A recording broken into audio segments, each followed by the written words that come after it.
거주하고 있는 51세 자영업자입니다. 저는 최근 자녀를 위한 부동산 자산 관리에 고민이 많습니다. 여기에 매달 월세를 받을 수 있는 수익형 부동산 투자에도 관심이 많은데요.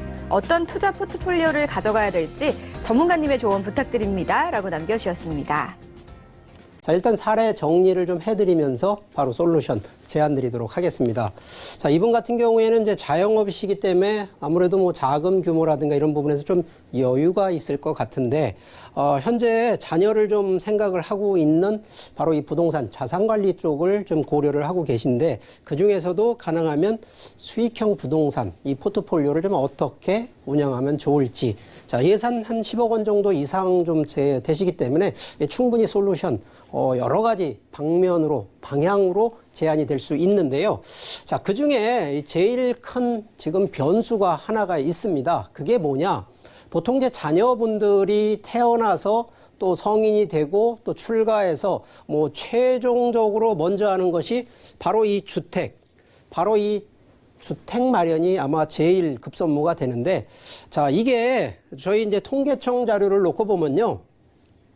본인이 이제 그 소득 기준으로 현재 주택 가격 기준으로 지금 놓고 보면, 자, 이게 전국 기준과 서울 기준인데 그만큼 이제 가격 차이가 좀 많이 납니다.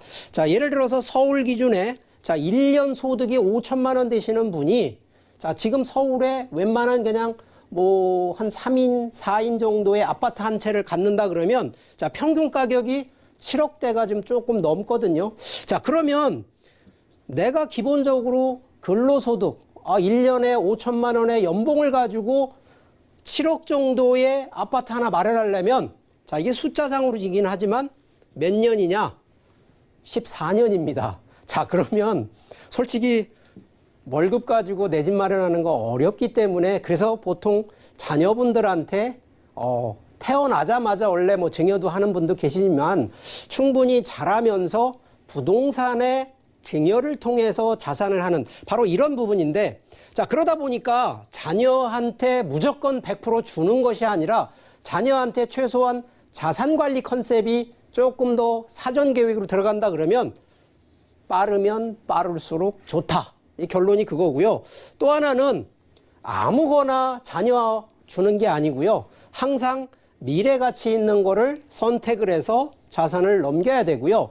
가능하시다 그러면 혼자, 예를 들어서 자녀 명의로 단독으로 준다기보다는 가능하면 부모와 자녀가 같이 가는 공동명의 소유로 넘겨주는, 바로 이게 자녀의 부동산 자산관리 원칙이다라고 이해를 좀 하시면 되는데, 자, 이게 보통 우리가 뭐 자금이나 여유자금 생기시면 어디다가 주로 많이 하냐?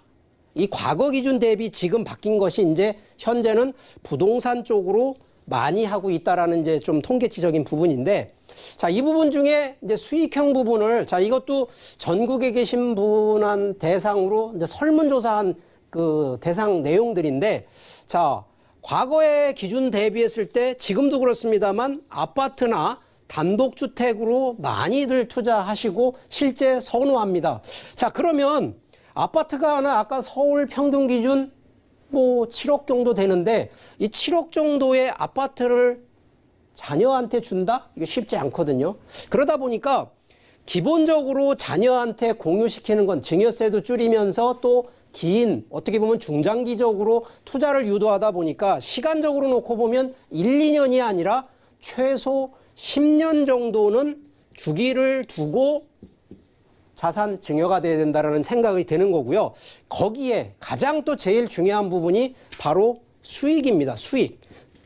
자, 결론은 자녀분한테 그냥 내 집 마련 하나 해주는 게 목적이 아니고요. 나중에 돈이 되고 수익이 많이 나는데, 수익이 뭐냐 하면 대부분 임대 수익과 시세 차익 두 가지인데, 결국은 두 마리 토끼 잡을 수 있는 그런, 그래서 결국 수익률 기준으로 보면 뭐 요즘은 이제 가장 많이 선호하는 거는 5%에서 7%대, 기본적으로 3%, 4%, 요 정도 때는요, 주로 대부분 임대 수익보다는 시세 차익용이 보통 임대 수익률이 적더라도 1, 2 가고요. 자, 여기에 지금 이제 가장 큰 또 변수 하나가 바로 세금인데, 자, 제가 이게 지금 국세청에서 나온 자료를 좀 인용을 합니다.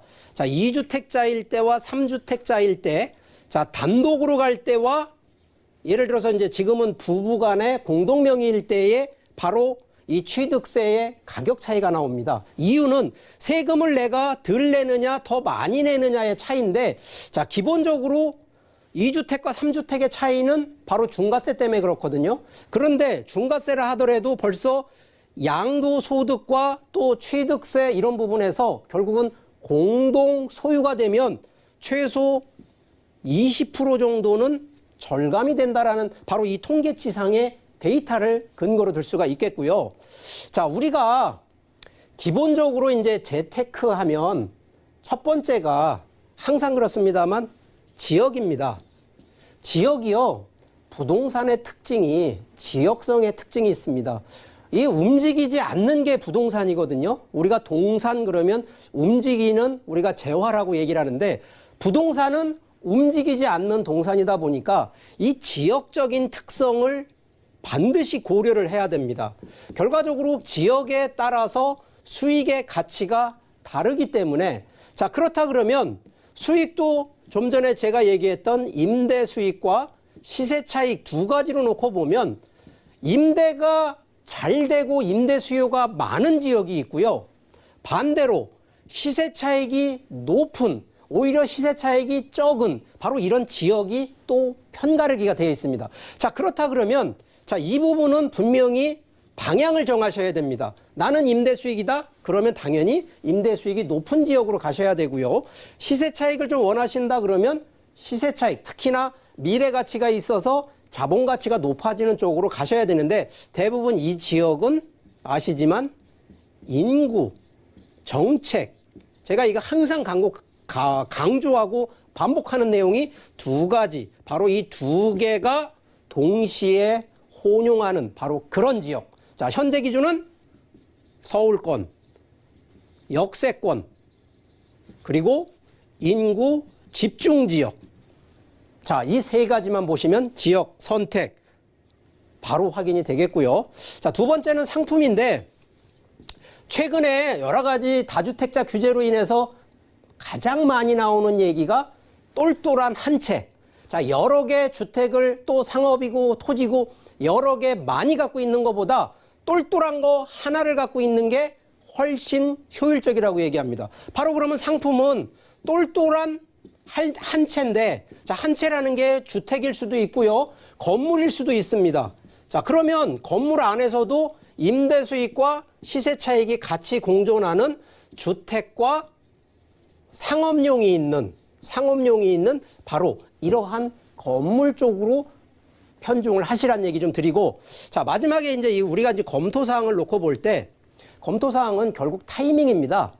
투자를 하는 시기도 중요하지만 매도를 갈아타는 순환 시기가 더 중요하다고 보는데, 자, 이 부분은 항상 사이클이 있습니다. 오르막 내리막 사이클이 있는데, 자, 우리 같은 경우 상식적으로 오르막 때 안 팔고요, 내리막 때 팔고 있습니다. 자, 이게 조금은 좀 순서를 좀 바꾸시라는 얘기를 드립니다.